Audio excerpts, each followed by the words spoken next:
Labadiena, žiūrovai. Mes vėl čia Ramūnas 08 ir Matas 2011 Z.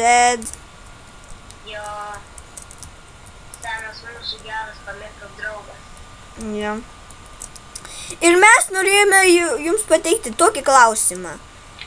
Kaip manote? Mes praeitoje serijoje jums sakėme, kad sukursime tokį video apie ką mums... Taip, dabar pasakykite, ką man apsimokėtų pirkti. Ar man pirkti šaftą ir mamutą? Ar man tobulinti Twinsus? Ar man tobulinti Railguną? Ar man tobulinti Aicidą? Ar man tobulinti Thunderį? Ar man tobulinti Freezą? Ar man tobulinti Riochetą? Ar man tobulinti Diktatorių, Kornetą arba Vikingą? Jūs pasakykite man. Ir Ramūnai? Aš, kai turėsiu, čia neužilgo turėsiu naują ženklelį ir kubo, tai aš norėsiu tada pirkti.